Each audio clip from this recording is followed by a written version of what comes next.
안녕하세요. 굉장히 반갑습니다. 제가 정확히 기억이 안 나는데요. 저는 2009년도에 제가 왔다 간 걸로 기억이 되는데 어제 유일상 부장님하고 얘기하다 보니까 2010년인가 봐요. 정확히 모르겠어요. 목사님도 잘 모르시죠?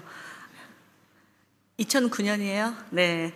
어제가 오늘 같고 오늘이 어제 같고 제가 잘 기억이 안 나고 지금 여러분들이 이렇게 뜨문뜨문 앉아 계시는데 제가 어떤 것이 힘드냐면 이렇게 요청을 받을 때 학부모님들인지 아니면 교사인지 아니면 교육자인지 이렇게 분류가 돼서 이제 세미나를 해요. 근데 오늘은 다 많이 섞이신 것 같고요. 그리고 굉장히 수준이 높으시다고 한규선 목사님께서 베이직은 하지 말라고, 이미 다 박사님이시니까 그런 기본적인 건 하지 말고 진짜 필드에서 뛰다가 있는 다른 그런 얘기를 해달라고 하셨어요. 근데 그럼 저도 너무 좋거든요. 이미 아까 말씀하셨듯이 이 교회에 전문가가 많은 거 제가 알거든요.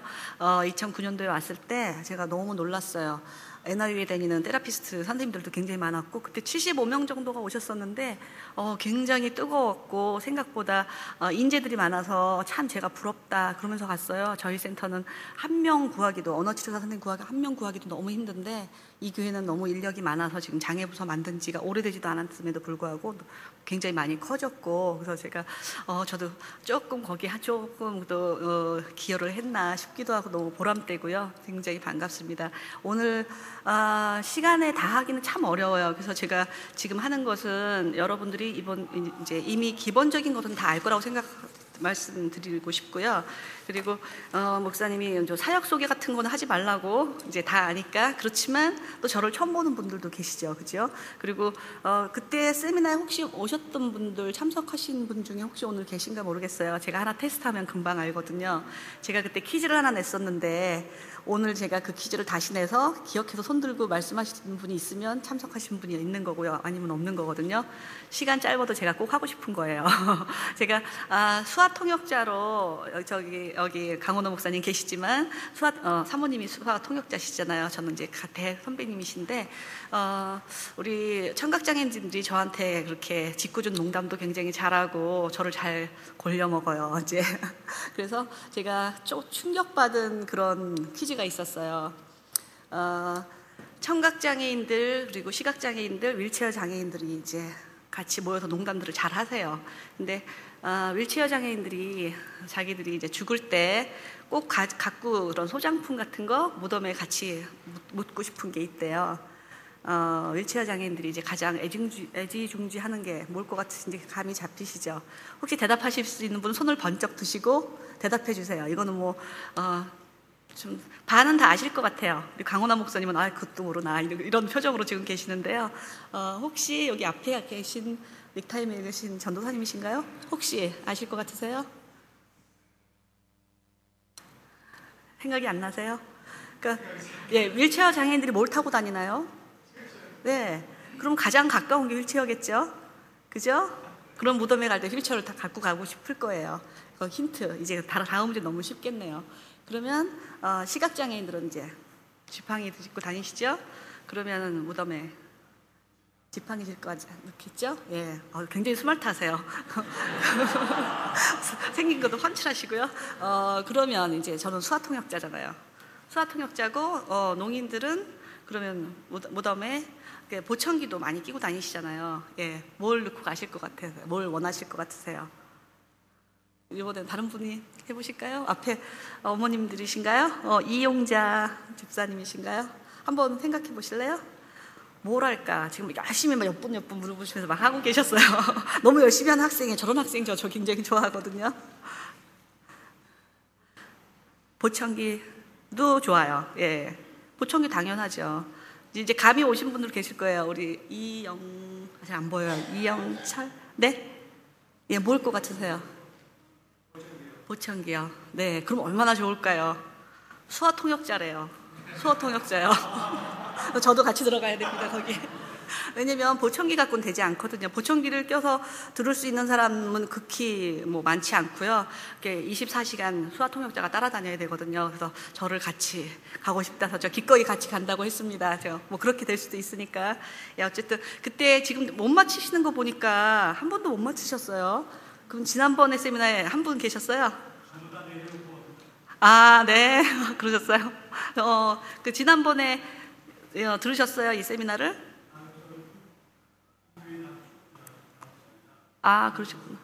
아, 네네. 그러면 지난번에 제 세미나를 들었다고 생각하시는 분 손 한번 들어주실래요? 제가 혹시 좀 파악해 보려고.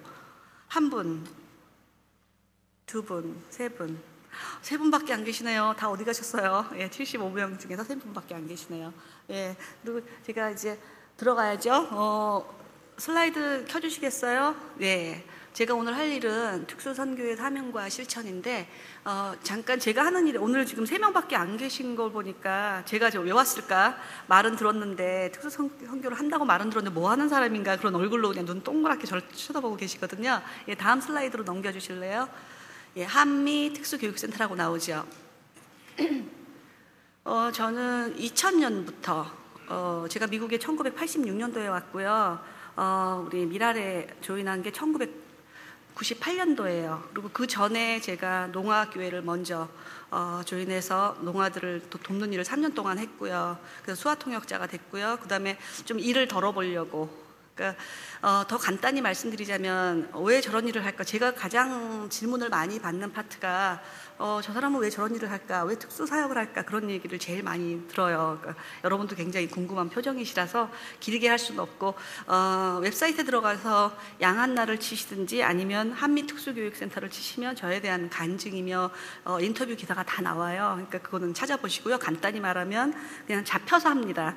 제가 결혼 후 4년 동안 아기를 못 낳아서 못 모르고 신앙도 별로 없을 때 제가 그렇게 서원을 했어요. 애 하나만 주시면 일생을 바칩니다. 이렇게 서원을 했어요. 그래서 아들 둘이 있습니다. 하나님께서 그래 다 바쳤으면 좋겠다고 생각하셨나 봐요. 아들을 주셔서 그럼 제가 바치는 게 저는 원래 음악을 하는 사람이라서 너무 쉽겠다. 성가대하고 오케스트라 하면 되니까 저는 비올라를 하니까 너무 쉽겠다 이렇게 생각했는데 하나님의 방법은 그게 아니셨어요.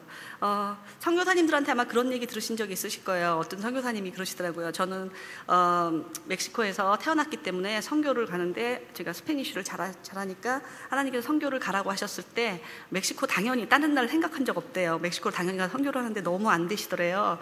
하나님 어떻게 된 거냐고 가라고 해서 했고 하라고 해서 했는데 왜 이렇게 안 됩니까? 그랬더니 내가 언제 멕시코로 가라고 그랬니? 너는 일본을 가야 되는데 이제 그러시더래요. 그래서 그런 정도로 이제 핀트가 서로 안 맞는 거죠. 하나님이 원하시는 일하고 본인이 하고 싶어 하는 일하고. 저도 바로 그 케이스예요. 제가 음악을 했기 때문에 너무 쉽게 생각하고 음악인 줄 알고 당연히 다 바치겠습니다. 너무 쉬웠어요. 그랬는데 하나님께서 보여주시기를 수화 통역하는 모습을 보여주신 거예요. 저 너무 깜짝 놀랐고 그래서 할 수 없이 수화 배우는 곳을 다 찾아서 그때는 미랄이 없었어요.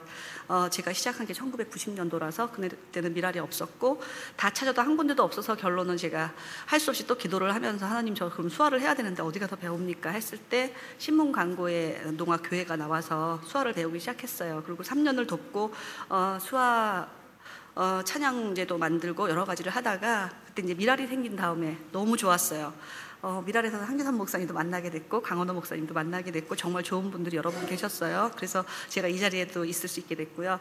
미랄에 가서 혹을 떼려고 이제 혼자서 그거 하기가 너무 힘들어서 미랄에 가면 사람도 많고 정말 내가 하고 싶은 대로 할 수 있겠다 그러고 갔는데 보니까 혹 떼려다가 혹을 붙였어요. 미랄에 가 보니까 제가 모르는 장애인들이 너무 많은 거예요. 저는 장애다 그러면 한국에서 제가 26살 때 왔거든요. 시각장애, 청각장애, 윌체어장애, 뇌성마비 뭐 이 정도 그렇게 장애밖에 모르고 있었는데 그리고 이제 농아들도 미국에 와서 이제 같이 생활하면서 알게 됐지만 미랄에 가서 제가 깜짝 놀란 거예요. 평생 듣도 보도 못한 다운 신드롬 아이들과 자폐 아이들을 보게 됐어요. 그래서 이 사람들은 도대체 누군가 한국에서는 본 적이 없는데 도대체 어떻게 해야 될지 말을 모르겠어서 제가 할 수 없이 특수교육을 전공을 하게 됐습니다. 그리고 알면 알수록 굉장히 흥미로웠고 다른 세상에 있는 것 같았어요. 그래서 제가 도와주려면 좀 더 많이 알아야 되겠다 그러면서 공부를 시작해서 하다 보니까 30살에 시작한 공부가 지금 작년까지도 제가 공부를 몇 년을 했을까요? 8살 때 한국에서 이제 국민학교 입학해서 작년까지 공부를 했으니까 평생 공부를 한 거죠. 제가 공부를 안 한 10년 동안은 또 뭘 했을까요? 10년 동안 서점에서 일했습니다. 하루에 책을 3권씩 보면서 지식을 쌓았어요. 그게 제 힘이 아니죠. 제가 책 보는 거 물론 좋아하지만 하나님께서 저를 이 자리에 세우시려고 그렇게 다양하게 저를 공부를 시키신 거였어요. 보니까 저는 음악을 해서 정경화 씨처럼 평생을 음악만 하고 살고 싶었어요. 정말 지금도 제가 제일 좋아하는 게 음악이고, 근데 왜 제가 음악을 했어야 되는가를 알게 되었습니다. 수어 통역을 할 때 제가 농인들이 가장 가고 싶은 장소가 있었어요. 농인들이라는 말은 이제 옛날 말이죠. 지금 청각장애인인데 뭐가 제일 하고 싶은가 물었더니 음악회 가는 거래요.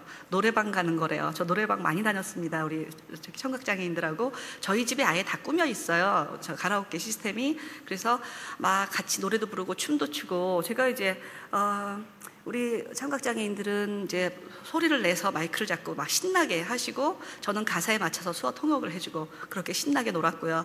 또 그렇다면 시각장애인들은 어디를 제일 가고 싶어 할까요? 제가 또 힌트 반 줬죠?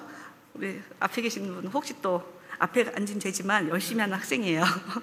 어딜 제일 가고 싶어 할까요? 시각장애인들은? 예, 빙고. 너무 잘 맞히셨어요. 아시겠죠? 여러분들이 혹시라도 청각장애인인데 극장을 왜 가고 싶은가 그럴 수 있잖아요. 실제로 굉장히 가고 싶어요. 예, 보이지는 않지만 말소리 다 들을 수 있고 사람들의 감정을 읽을 수가 있거든요. 누가 우는구나, 누가 웃는구나, 지금 어떤 화면이 있구나, 그런 거를 똑같이 비장애인들과 어울려서 느끼고 싶은 거예요. 그러니까 청각장애인을 본다 그러면 여러분 같이 노래방 가주시고요. 시각장애인을 본다 같이 영화 보러 가주세요. 그거 굉장히 큰 거거든요. 그리고 이제 제가 이제 말하다가 이렇게 막 잘 옆으로 잘 세요. 흥기선 목사님 많이 걱정하시는데, 예, 제가 할 말이 너무 많아서 23년 동안 한 걸 50분 동안 하라니까 제가 3박 4일 제가 원고 없이 할 수 있거든요. 5박 6일 한 달 동안도 할 수 있는데 제 엑기스만 해줘야 되잖아요. 그래서 어쨌든 다음 슬라이드 한번 주세요. 제가 하다 말 끊어지면 예, 그냥 알아서 그냥 상상하시고요. 아침 햇살이라고 이렇게 책을 만듭니다. 2달에 한 번씩. 저 책은 여러분이 저희 웹사이트에 들어가시면 내용을 다 보실 수가 있어요. 2달에 한 번씩 내서 저거는 왜 내냐면 홍보를 하는 거예요. 미랄지도 많이 받아보시죠. 미랄지는 전도봉사 계몽으로 해서 집에 있는 재가장애인들도 다 볼 수 있게 만드는 잡지고요. 저희는 장애 가족들을 위해서 만들었어요. 처음에는 우리 아이가 어떤 장애인지 모르니까 1,500부를 발행해서 2달에 한 번씩 전 세계에 내보내는데 저게 굉장히 큰 자료가 되고 있습니다. 왜냐하면 박사과정 하는 분들, 또 석사과정 하는 분들, 또 테라피 쪽 공부하고 싶은 분들 많잖아요. 이제는 장애를 모르고는 아무것도 할 수 없는 세상이 됐어요. 제가 아까 목사님한테도 참 그런 말씀을 많이 드렸는데 좀 정말 그럴까 갸우뚱하세요. 근데 저는 이제 필드에서 많이 뛰기 때문에 실제로 매일 당하는 일들이거든요. 그래서 저 잡지를 보시면 어떤 최신 정보들이 있어요. 이제 어떤 장애가, 여러분들이 모르시는 장애가 굉장히 많아요. 눈에 띄는 장애, 아까 제가 말씀드린 거 외에도 예를 들어 자폐에도 250까지, 또 다른 모르는 여러분들이 눈에 보이는 장애는 20%밖에 안 됩니다. 80%는 여러분들이 보이지 않는 장애들이에요. 그러니까 저 같은 사람은 아기가 1살짜리 아이가 이렇게 지나가면요 예사로 안 보여요. 이렇게 해서 제가 자폐구나, 제가 다운 신드롬이구나, 제가 러닝 디서빌리티구나, 제가 ADHD구나, 이런 거를 제가 판별하는 사람이에요. 그러니까 머리 하시는 분들은 머리 모양을 굉장히 관심이 많으시고, 여기 또 옷 하시는 디자이너 분들은 옷이 보이죠. 제가 지금 옷 입고 있는 거 이렇게 보니까 뭐 정장 입었네 뭐 보이시잖아요. 신발 하시는 분들은 신발이 보이시죠. 저는 사람이 보여요. 이렇게 앉아 계시면 머리 모양, 옷, 앉은 자세, 네임택 붙인 거 이렇게 보면서 제가 이제 그분에 대해서 이제 파악을 하는 거예요. 그래서 제가 굉장히 피곤한 삶을 살죠. 어딜 가도. 그 대신 좋은 점도 있어요. 트래픽 있을 때 짜증나. 어저께 제가 비행기 4시간 기다려서 왔거든요. 어저께 이제 딜레이가 돼서 하나도 짜증 안 나고 하나도 지루하지 않습니다. 왜냐하면 공항에 앉아서 사람들을 보는 거예요. 지나가는 사람들, 나이, 옷 입은 거, 전화하는 모습 쭉 보면서 저분은 우울증이 심하시구나, 저분은 ADHD가 있으시구나, 이렇게 연구를 하는 거예요. 저는 사람 연구하는 일을 하고 또 사람을 굉장히 좋아해요. 그러니까 어디든지 매일 사람 만나러 다니는 게 일이고 하루에 3명 정도 새 사람을 만납니다. 그래서 사람을 굉장히 좋아해요. 그래서 이렇게 비행기 타고 또 날라오잖아요. 여러분들 좋아하니까. 예, 다음 슬라이드 주시고요. 그래서 우리 교육센터에서 만드는 잡지니까 매달마다 이제 저희 웹사이트에 들어가면 다 있거든요. 자세히 읽어주시고요. 특히 여기 지금 사역자들이 많이 모이셨기 때문에 그 내용을 다 자세하게 읽으셔야 돼요. 그리고 지금 저 세미나 오른쪽에 보이는 사진이 제가 지금 금방 아시겠죠? 어디서 한 건지 아세요? 이름이 안 써 있네요. 예, 뉴저지 초대교회에서 한 세미나입니다. 오른쪽에 그때 이 장소 아니었지만 다른 데지만 예, 거기 제가 뉴저지 초대교회에서 처음 왔을 때 세미나 한 거고요. 왼쪽에 있는 거는 우리 교수님이 그래서 지금 글씨 보이세요? 예, 교육센터에서 늘 하는 세미나예요. 다음 슬라이드 보여주실래요? 예. 예, 오른쪽에 사진이 지난 11월 달에 UCLA랑 같이 어티즘하고 ADHD 컨퍼런스를 했어요. 전문가들 전 지역에서 다 컨퍼런스 홍보를 했고 많이 오시라고 했는데 생각보다 그렇게 많이 오시진 않았어요. 한 150명 정도 오셨고요. 하얀 옷 입은 학생들은 인턴들이에요. 인턴들은 어떤 학생들이 하냐면 사이콜로지를 전공했든지 아니면 바이올로지를 전공했든지 또 그런 전공을 한 학생들을 저희가 1년에 3명씩 뽑아서 테라피 쪽으로 보내는 일을 해요. 지금 굉장히 많이 필요하거든요. 아이들은 너무 많은데 한국 사람이 테라피 공부를 하는 사람이 너무 없으세요. 그래서 제가 지금 수요는 너무 많고 공급은 안 되는 실정이라 특히 언어 치료 같은 경우는 지금 30% 아이들이 굉장히 어려움을 겪고 있어요. 지금 아이폰 때문에. 여러분 아이폰 갖고 계시잖아요. 그게 저는 독약이라고 불러요. 3살까지는 그런 걸 접하지 않아야 애들이 말도 하고 스킨십이 있어서 할 수 있는데 지금 부모님들이 아무 생각 없이 그냥 아이패드, 아이폰을 줘서 그거 갖고 놀면 애가 조용해지니까 그냥 전부 다 그렇게 하시거든요. 저희 센터에 오셔도 전 같으면 블로그를 갖고 놀고 책을 읽고 그렇게 하는데 이제는 엄마, 아빠 아이폰 또 애 또 따로 계산기 그런 게임기 주셔가지고 새 식구가 아무도 말을 안 해요. 그러다 보니까 애들이 말이 늦어지고 그래서 언어 테라피스트 같은 사람이 많이 필요한데 들어가기도 어렵고 그쪽으로 분야 공부하기도 참 어려워요. 7년씩 공부해야 되니까. 그래서 우리 인턴들을 중심으로 제가 필요한 아큐페이션 테라피스트도 작년에 3명 보냈고 올해는 언어 치료 쪽으로 지금 보내려고 하는데 굉장히 들어가기도 어려워요. 여기 칼스테이트 플러튼 같은데 저희 인턴 하나가 어플라이를 했는데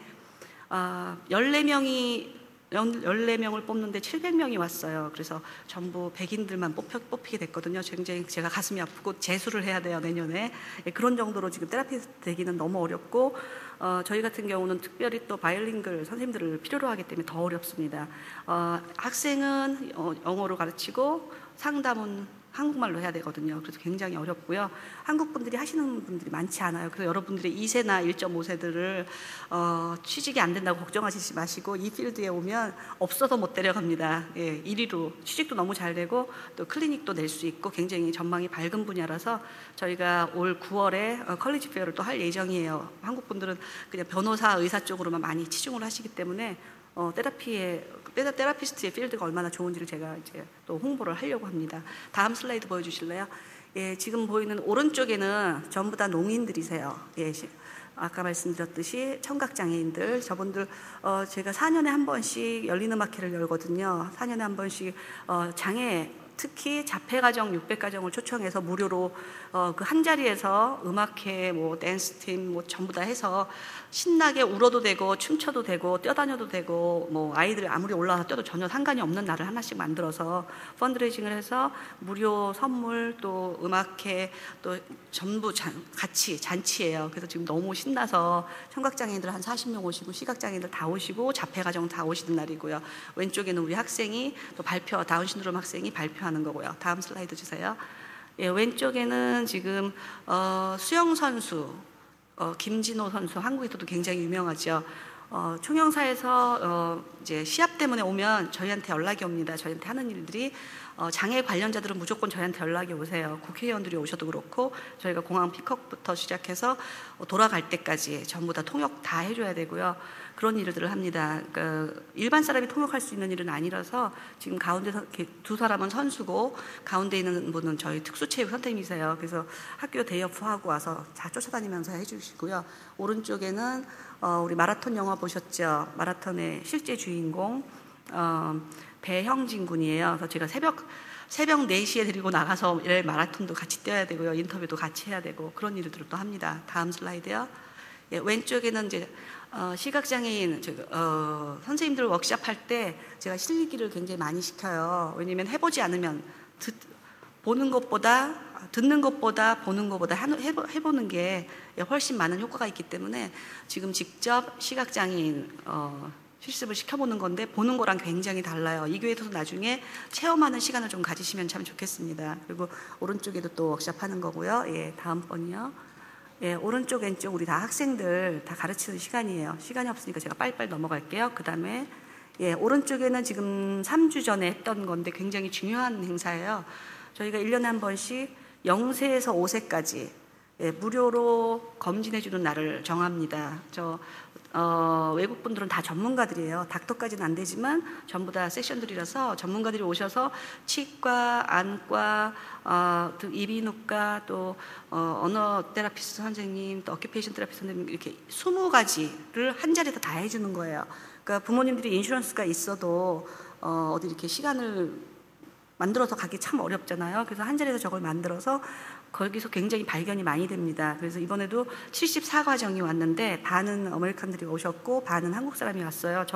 제 마음은 완전히 한국 사람만 해주고 싶죠. 굉장히 힘들게 준비하는데 근데 한국 분들이 생각보다 그렇게 겁이 많으세요. 그러니까 외국 사람들 같은 경우는 어떻게든지 아이를 발견해서 빨리 고쳐주려고 아침 7시부터 와서 줄을 서거든요. 9시 시작인데도 불구하고 아침 7시에 와서 줄을 서요. 그럼 저는 막 이제 애가 타죠. 한국 분들은 더 많이 와야 되는데 그러고 있는데 한국 분들은 이제 막 10시에도 오셔요. 그럼 못 하고 가시는 일이 생기세요. 그래서 해마다 그런 걸 하고 있고요. 예, 그 다음 슬라이드요. 예, 이제 본론으로 들어가야 되겠네요. 그 외에 다른 것들이 많이 있지만 저희 웹사이트 들어가시면 볼 수 있는 자료들이 많이 있으니까 찾아보시고요.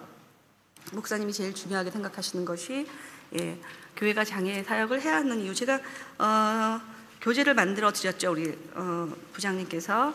거기 교회가 장애인 사역을 해야 하는 이유 10가지 나와 있는데요.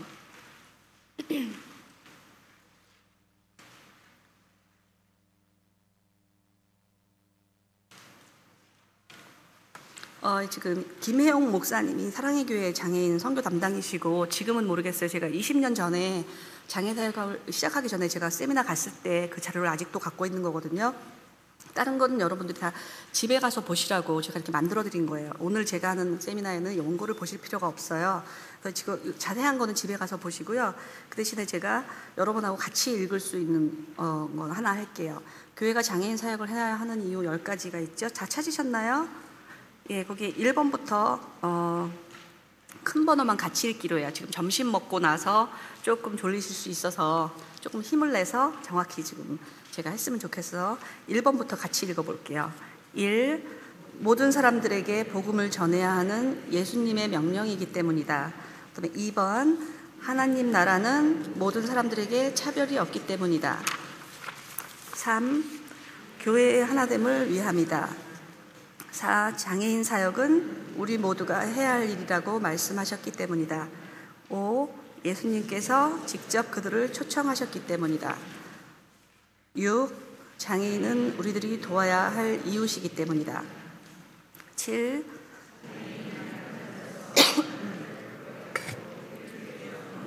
또한 비장애인들에게 도전과 위로와 용기를 주며 각성하게 하는 하나님의 도구이다. 8. 장애인을 하나님이 만드셨으며 그들은 하나님의 영광을 드러내는 존재이기 때문이다.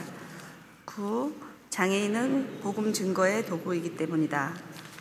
10. 장애인은 인생에 있어 고난의 현실을 고발하고 직면케 하는 예언적 역할을 감당하기 때문이다. 예, 다 맞는 말씀이시죠. 다 맞는 말씀이신데 왜 장애 사역을 안 할까요? 이렇게 맞는 말씀인데 전부 다.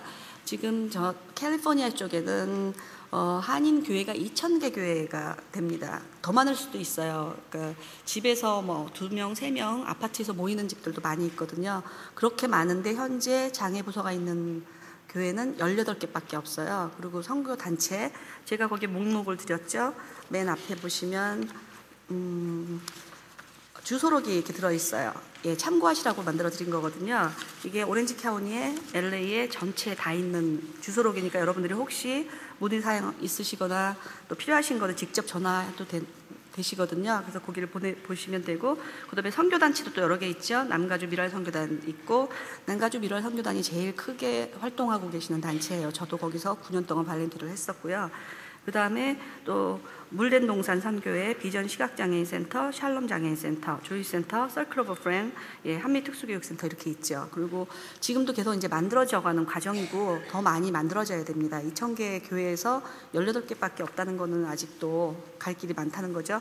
제가 하는 일은 각 교회에서 이렇게 돌아다니면서 할 시간이 없기 때문에 각 교회에서 2명씩 정도 저희 센터에 오시면 1년에 한 번씩 전문가들을 초빙해서 12주 코스로 매주 토요일마다 훈련시키는 일을 해요. 워크숍을 해서 그분들이 그 12주 코스를 교수님들을 일일이 다 초빙해서 전문가들을 초빙해서 한 파트씩 맡으시는 거예요. 그래서 그걸 실습도 해보고 이론도 다 공부해서 성당이나 또 교회에 돌아가서 장애부서를 만들 수 있게 만드는 거거든요. 그래서 제가 처음에 미랄에 있을 때 그걸 우리 단장님하고 같이 만든 프로그램이에요. 그래서 처음에는 4군데 정도가 있었고요. 지금은 해마다 해서 18개가 되었습니다. 그리고 전체 장애 단체까지 하면 24군데가 되었어요. 근데 앞으로도 해야 될 게 너무 많고, 특히 지금 뉴저지 쪽에서는 지금 초대교회가 제일 처음이라서 제가 가진 노하우를 다 드리고 싶어요. 오늘 시간 짧아서 여러분한테 다 드리지 못하지만 담당자들한테는 제가 계속 그런 자료들을 보낼 예정이고요. 또 여기서 뭘 만든다 하면 제가 적극 도울 예정입니다. 그래서 뉴저지 전체에도 굉장히 많기 때문에 이제는 여러분들은 어쩌다 한번 보시기 때문에 심각성을 잘 모르실 거예요. 근데 저는 필드에서 맨날 뛰기 때문에 이제는 반은 장애 가정이고 반은 문제 가정으로 이루어져 있어요. 특히 캘리포니아 쪽은 왜 그렇게 많은가 이해가 안 된다고 하실 수 있지만 지금 제가 아까 말씀드렸듯이 20%는 보이는 장애고 80%는 보이지 않는 장애라고 말씀드렸잖아요. 여러분들이 볼 수 있는 장애는 휠체어에 탔거나 아니면 안 들리거나 보이지 않거나 걸음걸이가 좀 어색하거나 그런 정도고, 조금 더 알 수 있다 하면 이제 막 뛰어다닌다, 또 아니면 뭔가가 조금 이상하다 이렇게 생각하시죠. 근데 아이들을 교육시키다 보면 사실 이렇게 어려운 일은 아니에요. 제가 이런 말을 해드려도 될지 모르겠지만 제가 오늘 다 하고 싶거든요. 왜냐면 목사님이 오늘 고급반이라고 하셨어요. 그래서 제가 하는 말이 별로 어려울지도 않을 거고 믿어지지 않더라 할지라도 제가 필드에서 뛰는 사람이니까 참고를 해주시길 바라서 제가 그런 말씀을 드립니다. 특히 이쪽에는 그래도 공부하러 오는 분들이 많고 중상층 쪽이어서 제가 잘 모르겠어요. 여기는 제가 살아보질 않았으니까. 그렇지만 저는 제가 말씀드리는 거는 캘리포니아를 중심으로 말씀드릴게요. 캘리포니아를 중심으로 말씀드린다면 반은 장애 가정이라고 말씀드렸죠. 그러니까 여러분들이 눈에 안 보이시는 LDD, Learning Disability, 또 어티즘, 또 성격장애, 우리가 농담으로 말하잖아요. 쟤는 성격장애야, 쟤 이상해. 성격장애란 장애가 진짜 있어요. 웹사이트 지금 참 좋아졌잖아요. 인터넷을 보시면 성격장애 눌러보시면 30가지 이상이 나올 거예요. 성격장애야, 쟤 이상해. 그리고 4차원이야, 공주병이야, 왕자병이야 이렇게 말씀들 하시잖아요. 그게 실제로 다 장애로 연결되는 거거든요. 그리고 쟤는 말을 못해, 이상해가 너무 샤이한가 봐. 너무 샤이한 게 아니고 선택적 한묵증이라는 병을 앓고 있는 거예요. 교회에 6살짜리 꼬마가 이렇게 이제 오는데 엄마한테 소곤소곤 거리고 아빠한테 소곤소곤 거리고 다른 사람한테는 절대 말을 안 하죠. 그러면 너 몇 살이니? 그러면 엄마가 대신 6살이에요 이렇게 말해요. 그럼 아이가 굉장히 수줍은가 봐요. 네, 그렇게 말씀하고 가시거든요. 근데 그런 아이들을 보면 선택적 한묵증이라는 건 뭐냐면 말을 잘하다가 어느 날 충격을 받는 거예요. 이쪽에 또 그렇지만 저쪽에 굉장히 많거든요. 이혼 가정이 50%가 넘어요. 재혼 가정도 굉장히 많고, 그리고 제가 제일 싫어하는 늦동이 가정이 있어요. 늦동이 가정 제가 왜 싫어하냐면 너무 애들 예쁘죠. 너무 예쁘고 싫어하기보다도 제가 자제를 이제 부탁드리죠. 애가 없는 분은 괜찮아요. 없는 분은 어떻게든지 애를 낳아야 되니까 괜찮은데 한국에서는 그런 일들이 많거든요. 셋째 늦동이를 낳아야 아빠가 집에 일찍 들어온대요. 저 그런 말 들으면 참 가슴 아파요. 그러니까 40 넘어서, 그러니까 18살 이전에 애를 낳아도 안 되고 40살 이전에 애를 낳아도 안 됩니다. 왜냐하면 18살 이전에는 아직 신체 구조가 형성이 제대로 돼 있지 않기 때문에 호르몬 분비가 제대로 되지 않아요. 그래서 애를 낳는다면 미수가 또 이렇게 장애가 있는 아이를 낳을 확률이 굉장히 많고요. 40 넘어서 난다면 여자만 그런 게 아니에요. 보통 여자라고만 생각하는데 실제로 의학적으로 다 통계가 나온 얘기거든요. 남자도 마찬가지예요. 40 넘어서 아기를 낳는다면 애들한테 굉장히 부작용이 많아요. 그래서 여러분들이 이렇게 늦둥이들을, 여기 부모님도 계실 텐데 제가 그렇다고 가려서 말할 수도 없고 저는 사실을 말해야 될 의무가 있어서, 가만히 보시면 아이들이 다운 신드롬이 제일 가장 많이 태어나죠. 40 넘은 사람한테 아기들을 낳게 되면. 그 외에도 장애 아이들이 태어날 확률이 훨씬 높아요. 그리고 또 저희 교육센터에서 오는 가장 많은 통계를 보면 나이들은 부모님 아이들이 굉장히 많거든요. 그래서 늦둥이, 애가 없대거나 입양을 할 수 없대거나 시험관하기 다 좋은데 애가 이미 2명, 3명 있다고 하면 늦둥이는 조금 자제해 주시는 게 좋겠어요. 왜냐면 장애를 낳아서 그런 게 아니라 아이한테도 굉장히 살아가면서 많이 힘이 들어요. 그러니까 너네 할아버지 오셨다. 저도 교육센터에 이렇게 할아버님들이 손자 데리고 오는 걸로 보이는 분들이 굉장히 많이 오셔요. 늦둥이들 있다고 했죠. 그러니까 이렇게 오시면은 제가 할아버지세요 이런 말을 못 해요. 근데 다른 분들은 무심코 하거든요. 할아버지신가 봐요. 이렇게 정말 모르니까 그렇게 말할 수 있잖아요. 그럼 그분들한테 상처가 되잖아요. 그래서 저는 그런 말 안 합니다. 그래서 애가 그냥 참 예쁘다 그러고 이렇게 다른 말을 하는데 그렇게 나이 드신 분들이 굉장히 많이 오세요. 그래서 굉장히 그런 걸 여러분들이 말씀할 때도 많이 조심하셔야 되고, 혹시 따님이신가 봐요 이렇게 차이 나는 분들 많이 있으세요. 그래서 캘리포니아 쪽에서는 지금 저희가 심리치료를 하고 있는데, 놀이치료, 아까 선택적 한목증 아이들이 왜 생기는가 얘기하다 이런 말이 나왔죠. 갑자기 책상 밑으로 들어가고 말 안 하고 이런 아이들, 그냥 애가 너무 수줍다, 그게 아니에요. 그래서 잘 관찰해 보시고, 제가 말을 너무 한다 하면 바로 전문가한테 데려가야 되는 거예요. 그래서 여러분들이 보시기에 그러니까 아이를 키우는 너무 어렵다. 지금 이제 여기는 대부분 애들이 이렇게, 제가 연령층을 보니까 그래도 연세들이 좀 있는 분도 계세요. 그래서 이제 손자도 낳을 거고, 또 주변에 또 많이 도와줘야 되니까, 혹시 아이들이 조금이라도 뭐가 있으면 말하기가 너무 어렵다, 부모님이 상처받으면 어떡하나 이렇게 생각하지 마시고, 한 번쯤 말을 해주시면 기분이 나쁠지라도 그분들이 다시 생각해 볼 수 있는 기회가 있거든요. 그리고 특히 프리스쿨 티처들, 그리고 또 여기 유치원 주일학교 교사 선생님들이 가장 제일 빨리 발견하시거든요. 1대1로 있을 땐 잘 몰라요. 특히 내 아이일 때는 잘 모르고. 그렇지만 아이들이 30명, 40명 이렇게 있을 때는 그 아이가 금방 표시가 나요.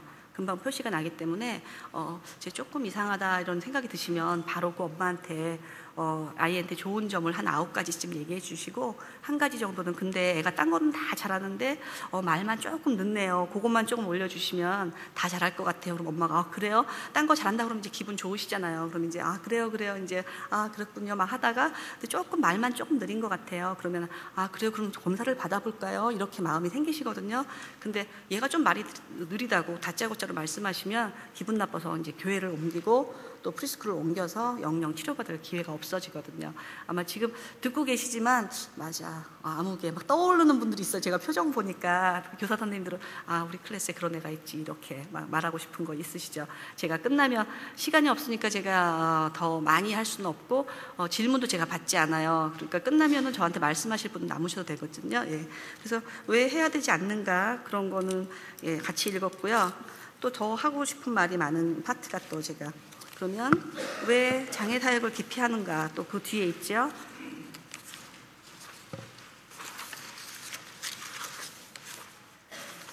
그건 제가 설명을 해야 되기 때문에 제가 읽으면서 혼자 읽겠습니다.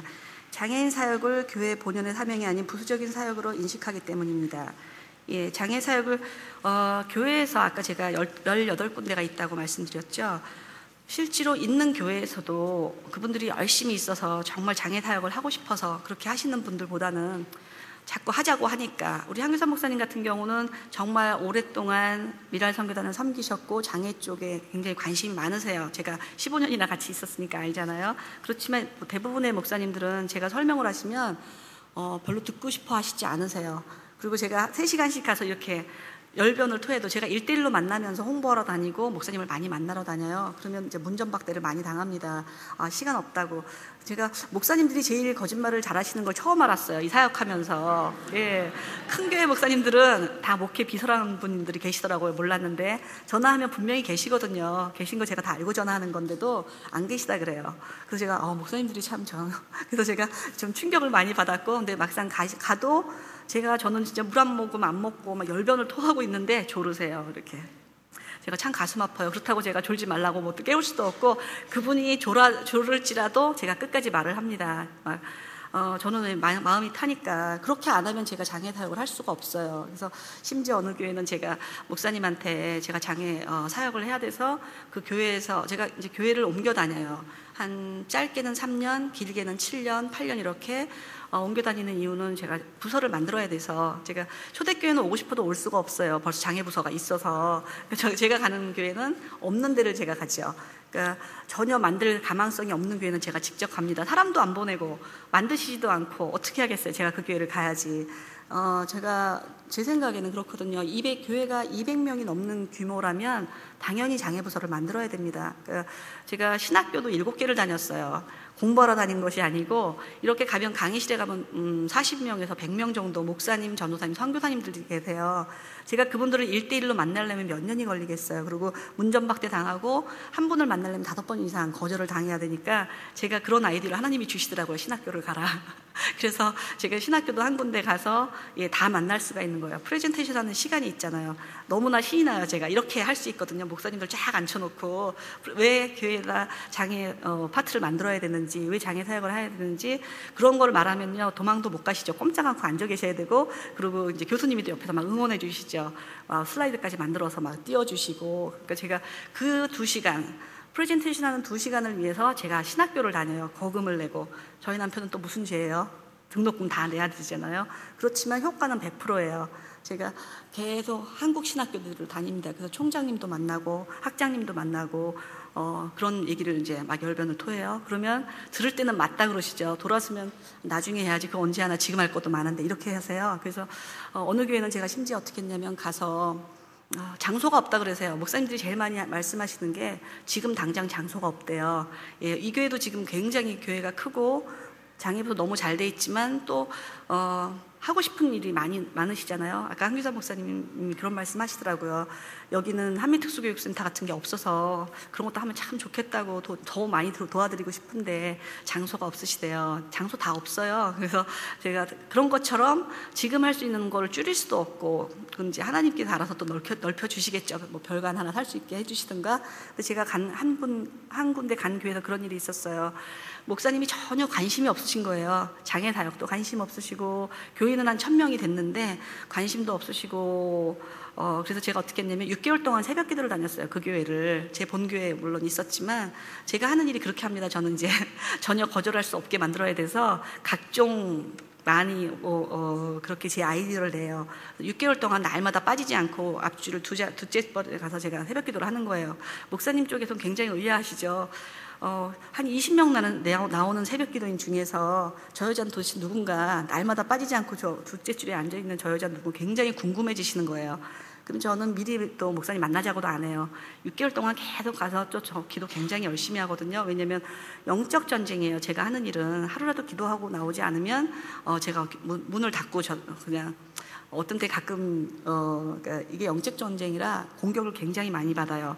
어제 비행기 4시간 딜레이로 끝났죠. 다른 때는 제가 교통사고 큰 거 3번 당했거든요. 컨퍼런스 200명 넘는 큰 컨퍼런스나 세미나를 정해놓으면 그때부터 제가 이제 금식 기도로 들어가야 돼요. 2달 정도.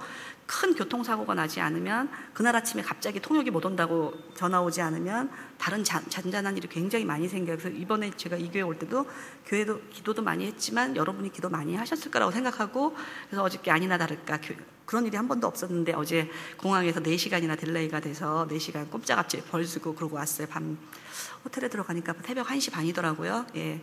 그래서 그런 식으로 기도가 없이는 아무것도 할 수 없는 사역이에요, 이 사역은요. 그래서 이제 그 목사님한테 제가 그랬죠. 장소가 전혀 없으시대요. 그래서 이제 새벽 기도를 이제 열심히 나갔더니 어느 날 부르시더라고요.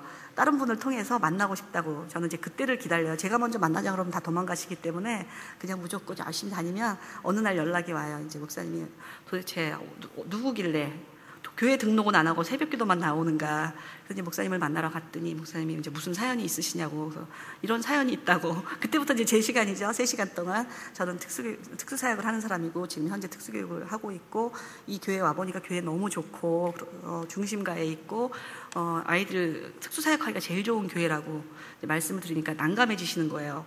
갑자기 괜히 만났다 이런 표정이 금방 되시죠. 그렇지만 저 물러나지 않습니다. 그래서 목사님이 이 방도 모자르고 저 방도 모자르고 계속 이제 이유를 대세요. 그래서 제가 괜찮다고, 장소 없어도 내일부터 파킹랏에서 하면 된다고. 목사님이 막 깜짝 놀라시는 거예요. 파킹랏에서 한다고 하니까. 제가 왜 그렇게 심각하게 했냐면 그 교회에 이미 맨날 제가 정보가 있었거든요. 다운 신드롬 여자아이가 14살짜리 아이가 맨날 부엌에 있다는 소리를 들었어요, 제가. 그래서 일부러 갔거든요. 그래서 제가 여기 아이가 하나 있는데 이렇게 장애 사역을 하면 이 근방 있는 일이 다 올 수 있다고. 근데 별로 반응이 없으세요. 그래서 제가 목사님들 좋아하는 또 멘트가 있거든요. 여기 교회 목사님은 안 그러시지만 목사님들이 장애에 대해서 굉장히 오해하는 부분이 많아요. 여기 이제 뒤에 부분에 나오는데 지금 10번까지 제가 먼저 읽고 넘어갈게요. 계속 말씀드릴게요. 한꺼번에 제가 다 해야 되니까. 2번은 장애인에 대한 부정적인 선입견, 고정관념, 편견 때문입니다. 제가 이 말을 하고 싶어요. 목사님들이 편견을 참 많이 갖고 계신 게 뭐냐면 장애 가정은 오면 교회에 전혀 도움이 안 된다. 골치가 아프다. 이게 너무 많으세요. 그러니까 옛날 사고방식이신 거죠. 지금 자폐 가정이 얼마나 많이 깨어있는 가정이고 제가 말을 참 조심하려니까 참 힘든데 제가 할 말 다 해도 되죠? 여러분들이 뭐 오해하거나 제가 또 왜 저래 이렇게 말씀하시는 분 없으리라고 생각하고 지금 자폐 가정 경우에는 굉장히 하이 클래스가 정말 많으세요. 그리고 제 주변에 변호사님, 의사 선생님 또 전문가들 가정이 굉장히 많아요. 목사님 가정에도 굉장히 많고 그런데 지금 목회를 하시는 목사님들은 1.5세 목사님 외에 한 50이 넘은 목사님들은 저처럼 제가 처음에 미국에 왔을 때 장애에 대해서 전혀 몰랐던 것처럼 현재 모르고 계시거든요. 장애, 그럼 시각장애, 청각장애, 일체장애, 우리 교회 오면 저 어떻게 하나 막 이렇게 부담이 너무 되시는 거예요. 근데 실제 그렇지 않거든요. 그러니까 제가 그래서 그렇게 안 통하는 목사님들한테는 그렇게밖에 제가 말할 수가 없는 거예요. 목사님이 모르셔서 그렇지 자폐 가정이 한 아이가 오면 네 가족이 같이 오고 그 주변에 친척까지 다 같이 온다고 전도하기에는 정말 좋다고 제가 이제 그런 이제 감언이설을 해야 되는 거예요, 목사님들한테. 그리고 목사님에게 걱정할 정도 안 된다고 지금은 컴퓨터도 너무 잘 나와 있고 뭐 등등의 여러 가지 이유. 그리고 굉장히 부흥이 빨리 되고 장애 부서를 지금 만드는 교회는 굉장히 혁신적인 교회로 한국 보라고 사랑의 교회 보시고 오늘의 교회 같은 데 보시라고 얼마나 크게 잘하시는지 모른다고. 그러니까 제가 막 이 목사님을 설득하기 위해서 기본적인 것부터 시작해서 온갖 말을 제가 다 해야 되는 거예요. 그렇게 이제 결론은 어떻게 됐냐면 목사님이 이제 지치신 거예요. 물 한 모금 먹지 않고 3시간을 제가 계속 눈 똑바로 뜨고 목사님한테 얘기를 하니까 내쫓을 수도 없고 안 한다고 할 수도 없고 너무 괴로우셨나 봐요. 그럼 잠깐 따라오라고 그러시더라고요. 그래서 따라간 곳이 뭐니가 봤더니 교회 뒤편에 너무 좋은 집이 하나 있었어요. 목사님도 쉬시고 권사님들도 가서 쉬시는 집이래요. 너무 아름답게 꾸며져 있었고 방 3개고 부엌도 있고 화장실도 2개나 있고 제가 너무 깜짝 놀랐어요. 그래서 이 집이라도 쓸 수 있겠냐고 그러시더라고요. 그래서 목사님 이 집이라도가 아니고 제가 찾는 집이 바로 이 집이라고. 그래서 거기서 3년 반을 너무 신나게 재밌게 장애 사역을 했습니다. 그리고 아이들은 점점 늘어났고 그래서 제가 교사를 7명 훈련시켜 놓고 그리고 또 담당 전도사님 새벽기도 열심히 나오는 전도사님 중에서 뽑아서 너무 잘하고 계시고요. 그런 식으로 제가 이제 그 다음에는 또 다른 교회로 옮기죠. 그러니까 제가 하는 일들이 그런 일들이에요. 그래서 여러분들이 누가 뭐 안 된다 그런다고 이렇게 물러서거나 제 별명이 열정 한나예요. 그러니까 23년 동안 열정 단둘이 얘기하면 제가 말 더 많이 할 수 있거든요. 근데 지금은 여러 명이 계시니까 제가 말을 이제 좀 줄여서 해야 되고 할 말만 해야 돼서. 근데 밤새도록 단둘이 얘기도 제가 할 말이 참 많아요. 그러니까 날마다 보는 일들이 많으니까 그걸 다 얘기하고 싶죠. 지금도 제가 다 말할 시간이 없는 게 참 안타까운데요. 그래서 그런 고정관념, 편견을 좀 여러분들이 좀 없애주셔야 될 거예요. 다른 교회에서 오신 분들도 있는지 제가 모르겠는데요. 네, 그 다음에 장애인을 하나님이 만드셨으며 잠깐만요. 다음 장으로 하지 않는 아까 2번까지 했죠. 교회의 무관심과 소극적인 자세. 이것도 제가 꼭 말씀드리고 싶은 거예요. 교회의 무관심과 소극적인 자세. 왜냐면 그럴 수밖에 없는 게 잘 모르시니까. 사실 잘 모르세요. 목사님들께서 아시는 정도는 그렇게 여러분들이 다 아실 거라고 생각하시는데 그렇지 않거든요. 제가 가서 일일이 신학교에 가서 한 명 한 명 프레젠테이션 그림 보여가면서 왜 해야 되는지. 그러니까 집을 짓는 거를 제가 가장 비유를 많이 해요. 집을 지면 부엌도 있어야 되고 안방도 있어야 되고 화장실도 있어야 되는 것처럼 장애부서는 해도 되고 안 해도 되고가 아니라 부엌처럼 필수로 있어야 되는 거예요. 그러니까 왜 장애들을 분리시켜야 되나 그게 아니거든요. 그러니까 그러니까 여기 장애 부모님들도 계시겠지만 자폐가 심한 아이가 있다. 그러면 어떻게 교회에 오겠어요? 교회에 오고 싶지만 엄마가 사람들 시선 생각하느라고 남을 배려하느라고 또 걱정돼서 교회에 오기 정말 어려우세요. 저희 센터에는 매일 많은 사람들이 드나드는데 거의 80%가 믿지 않는 분들이 오세요. 그래서 제가 전도하기가 참 쉬운데, 그래서 제가 집을 물어보고 교회를 보내는 일을 많이 하죠. 절대 안 가신다고 그래요. 애가 막 떠다니는데 어떻게 가냐고 그러고, 심지어 이제 가슴 아픈 얘기도 참 많이 들어요. 교회 다니다가 안 다니시는 분들이 굉장히 많거든요. 그 이유는 이제 부부가 둘이 갔을 때 목사님들이 너무 환영을 하신대요. 너무 좋아하시고 신방 날짜 막 정하시고 그러시다가 사실은 저희 집에 4살짜리 자폐아이가 있다고 오늘은 못 데려왔다고 그러면 그때부터 막 긴장을 하시면서 그 다음에는 연락이 끊어진다는 거예요. 이 교회 목사님은 그런 분 절대 안 계신 거 제가 알지만 제가 그런 얘기를 굉장히 많이 듣습니다. 매일같이 들어요. 그러니까 너무 가슴이 아프거든요. 그러면 장애 부서를 만들어 주신다면, 지금 이 교회 히지프렌 너무 잘하고 있다고 제가 들었어요. 그러니까 우리 아이가 가서 사랑받을 수 있고, 아이가 엄마 나 교회 가고 싶어. 아이가 가고 싶은 이유는 가서 언니 오빠들이 너무 잘해주고 귀여워해주고, 정말 애들 귀엽잖아요. 막 잘해주고 재밌게 놀아주고, 그러니까 일주일 내내 기다리는 거예요. 여기 미랄 선교단도 마찬가지예요. 제가 미랄에서 9년 발렌티아 했었는데 너무 재밌었거든요. 시각장애인, 청각장애인, 또 지체장애인, 또 발달장애인 전부 다 모여서 매주마다 한 50명 60명 모이면 일주일 내내 그 시간 기다려요. 발렌티어들도 마찬가지거든요. 내가 안 가면 제가 기다릴 거야 이런 생각하고, 또 가면 덩치 크지만 귀여워요. 누나 하고. 저보다 나이 2살 제일 많은 제자가 저한테 저희 제자가 굉장히 많죠. 수백 명 되니까. 근데 1년에 한 번 사랑의 축제에 가서 제가 만나는 게 낙이에요. 5월 달에 한 번, 12월 달에 한 번. 그러면 덩치가 이렇게 저보다 훨씬 큰데도 누나 그러고 와서 앵기거든요. 굉장히 귀여워요. 덩치는 저보다 크고 나이들 많아도 제 눈에는 다 이뻐 보여요. 그러니까 제가 이런 일을 하겠죠. 그러니까 이렇게 모르면 무섭고 거부감이 들지만 알면 그렇지가 않거든요. 근데 그 일주일에 한 번 오는 날이 굉장히 애들한테 기다려져서 오히려 아이들이 부모님을 전도하죠. 저희 시부모님도 교회 안 다니세요. 지금도. 그런데도 불구하고 우리 아이들이 어렸을 때부터 기도하는 모습이 너무 이뻐서 따라서 교회를 나오세요.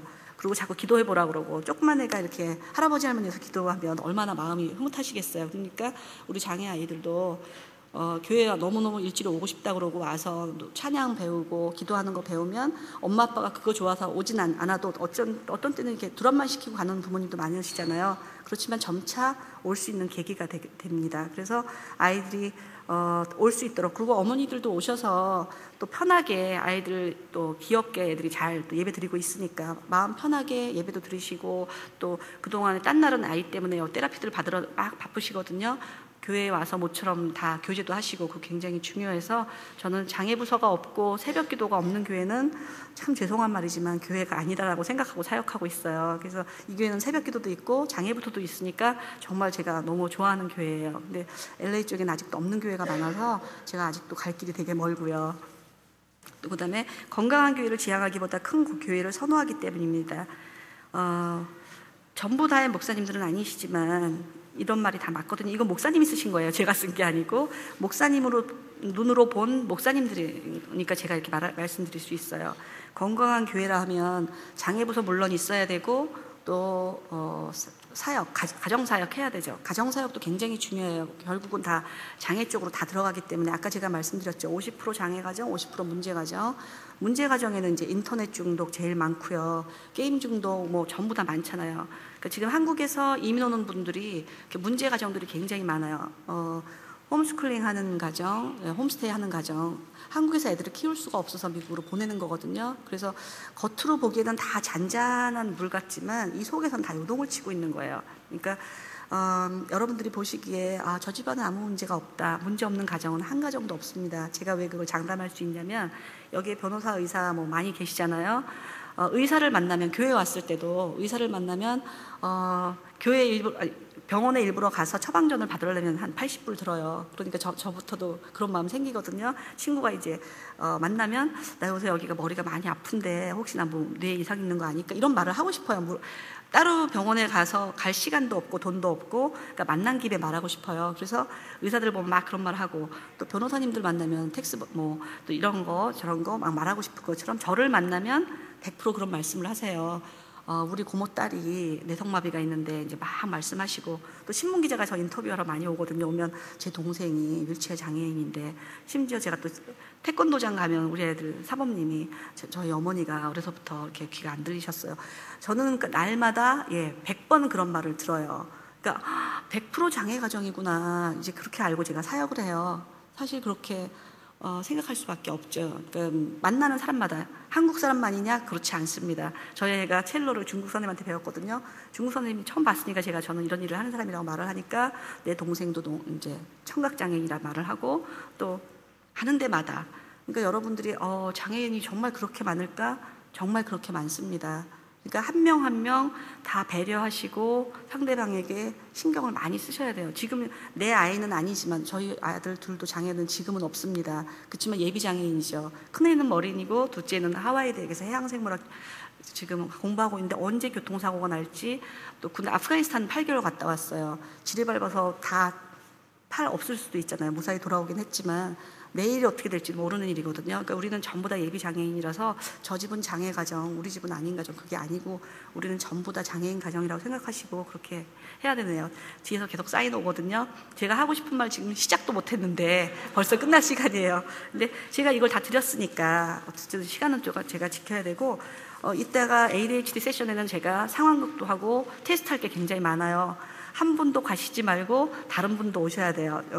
굉장히 비싼 몇백 불에 준하는 테스트를 해드릴 거예요. 그래서 여러분들이 나는 그거 뭐 테스트 받아야 되나? 아닙니다. 애들 키우는 거 어렵다고 생각하시는 분들이 있으시죠? 애들 키우는 거 별로 안 어려워요. 왜 키우는 게 어렵냐면, 엄마도 애도 장애 검사를 먼저 받으셔야 되고요. 근데 둘 다 장애가 없다? 그러면 무슨 병이 있나를 또 검사를 받으셔야 돼요. 저 갑상선이 있거든요. 모르고 있었는데 왜 이렇게 피곤한지 몰랐어요. 병원 가니까 갑상선이라고 알고 나서 매일 갑상선 약을 먹고 낮에는 잠깐 쉬고 그렇게 일을 해요. 제가 그걸 몰랐다면 왜 이렇게 피곤한가, 맨날 누워있었을지도 모르잖아요. 그러니까 맨 첫 번 할 게, 아이와 엄마, 애 키우는 게 너무 힘들다, 무조건 아이와 엄마하고 같이 장애 진단 검사를 받으셔야 돼요. 그 다음에 아무 이상 없다는데 그래도 왜 힘든가? 그러면 병원에 가셔야죠. 무슨 병이 있나? 혹시 내가 우울증이 있나? 우리 아이가 소아우울증이 있나? 또 진단 받으셔야 되죠. 거기서도 아무 이상이 없다. 그러면 결론은 하나예요. 뭘 것 같으세요? 이것도 퀴즈인데. 엄마들은 맞추실 수 있으실까요? 부모님의 양육 태도입니다. 부모님이 양육을 제대로 잘못해서 우리 아이가 달라졌어요. 프로그램 많이 아시죠? 100% 부모 잘못으로 나오잖아요. 저희 오피스도 그렇게 오거든요. 부모님의 양육 태도 때문에 아이들이 장애가 돼가고 있어요. 장애로 선천적인 장애는 사실 별로 없어요. 청각장애인 같은 경우도 선천적인 장애는 2%밖에 되지 않습니다. 근데 중이염을 앓는다든가 고열이 있다든가, 그때 부모님이 빨리 병원을 데려가지 않으면 평생 장애인으로 사는 거예요. 제가 그래서 안타까워서 2살만 되면 빨리빨리 데려오라고 하는 게, 빨리 데려오지 않으면 그 나이는 고칠 기회를 놓치기 때문에 평생 장애인으로 살아가요. 선천적 장애는 많지 않습니다. 저도 교통사고 나서 3개월을 누워 있었거든요. 그래서 휠체어도 타봤고 어깨 수술해서 기부스 다 해보니까 장애 체험을 확실하게 하게 되겠더라고요. 20년을 했는데도 제가 다 안다고 생각했었어요. 장애인의 마음을 다 안다고 생각했었는데, 제가 휠체어를 타보고 손에 기부스를 해서 6개월을 불편하게 다녀보니까 다 이해가 됐어요. 왜냐면 팔에 기부스를 했으면 여기만 아픈 줄 알았거든요, 저는. 근데 밸런스가 안 맞으니까 하루 종일 몸이 아프고 머리가 아프더라고요. 뒤뚱뒤뚱 걷는 것처럼 몸이 자유롭지가 않았어요. 그리고 남한테 시키는 게 너무 어렵더라고요. 제가 장애인 라이드를 굉장히 많이 했는데 왜 나한테 미리 전화를 하지 않냐고 제가 가끔씩 짜증을 냈었어요. 왜냐면 저는 전화해야 될 사람이 10명이라고 치면 저한테 그냥 먼저 전화해줬으면 좋겠는 거예요. 나 라이드가 없으니까 나 좀 데리러 와달라고. 네가 좀 전화 좀 하면 안 되니? 누나가 너무 바쁜데 전화 좀 먼저 걸어줘. 막 그랬었거든요. 근데 제가 그 상황이 돼 보니까 저도 말을 못 하겠더라고요. 식구들한테 아들이 둘이나 있는데 불러서 나 이것 좀 해달란 말이 안 나왔어요. 쟤 학교 가야 되는데, 쟤 뭐 해야 되는데 너무 바쁜데 내가 그냥 해보자. 어떻게든지 내가 누워있다가도 정말 몸이 다 부서지게 아픈데도 제가 억지로 일어나서 제가 할 걸 해야 되겠더라고요. 그러다 보니까 너무 더 심하게 아파지고, 제가 그걸 체험하면서 장애인들이 남한테 부탁하는 게 얼마나 어렵다는 걸 처음 알은 거예요. 그래서 제가 막 다 회개를 했습니다. 그리고 그다음부터는 제가 미리 전화를 하는 거예요. 거기 갈래? 누나가 꼭 데리러 갈게. 막 싫다 그러면 이제 미안하니까 싫다 그래요. 아니야 누나가 심심해서 그래, 같이 가고 싶어서 그래, 이렇게 제가 바뀌는 거예요. 그래서 여러분도 혹시 주변에 저분들은 왜 저럴까, 그냥 직접 오시면 되지, 그럼 라이드 달라고 전화를 하면 되지, 이렇게 하시지 마시고 꼭 먼저 전화를 해서 그날 거기 가고 싶냐고. 반은 가고 싶지만 80%는 가고 싶어요. 근데 20%는 미안해서 저 집사님이 우리 집까지 일부러 와야 되니까 이런 생각해서 오늘은 바빠서 못 가겠어요 하는 분들이 더 많으니까, 그러면 어떻게 해서라도 제가 가는 길이에요, 제가 가는 길이니까 같이 가고 싶어서 그래요, 이렇게 말씀해 주시고요. 조금 더 많이 배려를 하면 더 좋은 사회가 될 수 있습니다. 그리고 지금 제가 아직도 말할 게 너무 많다고 그랬는데 이제 끝내야 되거든요. 예, 쉬는 시간 10분 갖고 이제 ADHD에 대해서 강의를 새로 하겠습니다. 감사합니다.